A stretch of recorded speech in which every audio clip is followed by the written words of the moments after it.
नमस्कार नीलिमा किचन को आपण मानक अनेक अनेक स्वागत। आज मु आपण मानक सहित शेयर करी मशरूम पिठा रेसिपी। यह देखा जी सुंदर खावा ताठू आउरी टेस्टी। तेबे भिडियोटी को स्किप न करी संपूर्ण भिडियोटी देखंतु। आशा करुछि भिडियोटी आपण मानक बहुत पसंद आसीबो। तेबे चलंतु ना डेरी करबानी आरंभ करिबा आज रे मजेदार मशरूम पिठा रेसिपी। ये देखु मु गोटे मीडियम साइज बीट को नहीं भल भाव में धोई नहीं एवं दी फाड़ करनबा तापर चोपा जाक भल भाव में छड़े नेबी। एठी अधा मुनेबी रस बाहर करिवार अछि। एबे भल भाव में ग्रेड करनबा। ग्रेड करबा द्वारा रसटा भल भाव में बाहरी जिवो। देखंतु अधा ही दरकार। एबे ग्रेड कर सारला परे भल भाव में चिपुड़ी के रस जाक बाहर करनेबी जेतिकी बाहरिबो। देखंतु कलरटा बहुत सुंदर देखा होचे और रसटा आमर अधा गिनारू टिके कम दरकार। एतिकी रस आ कलरटा भी बहुत सुंदर देखा होची।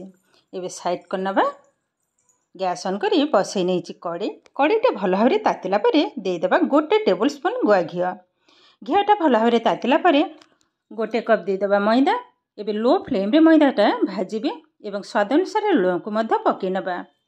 एकदम लो फ्लेम रे भाजीबी। देखंतु अल्प टिके लुण पकईची भल भाव में भाजिला परे आधारू अल्प किछि मु बाहर करनेबी।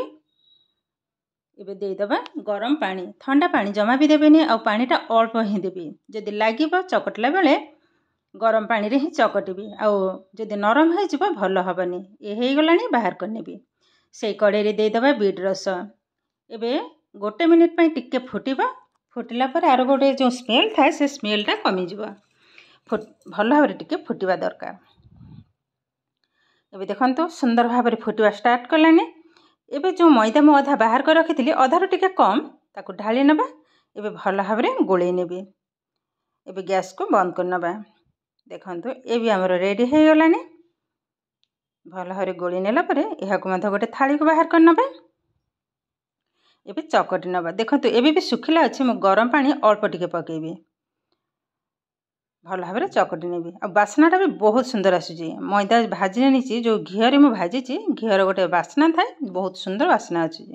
ये भाव में टिके हाथ में दाबी देवी टिके चकटी नबा भल भाव में एकदम चिकन भाव में जमती एकदम स्मूथ हम।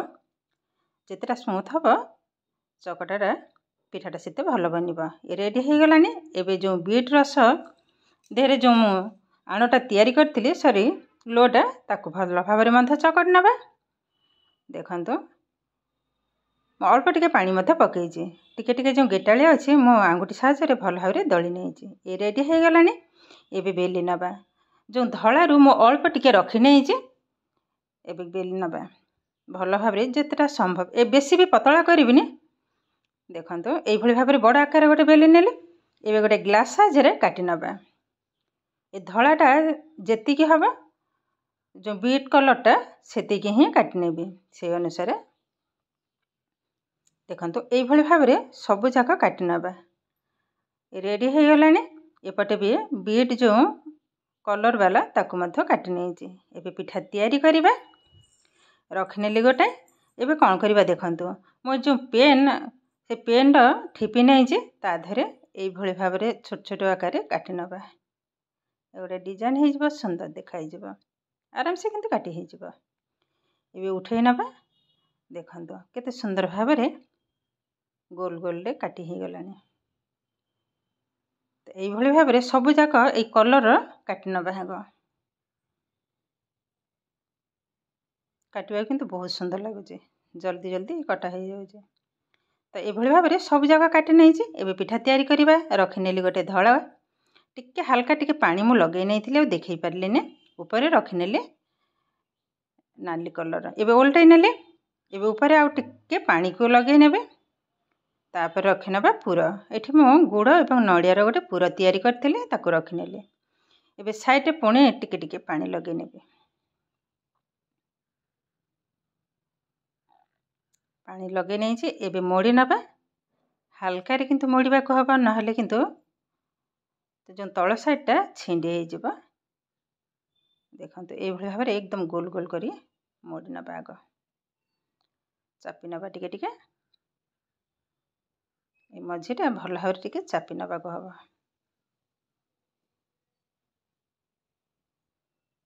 भल भाव गोल कर नेबे। देखो ये साइड्रु पुणी ये भाव में टिके मोड़ी नवा मसरूम टाइप देखा भल लगे।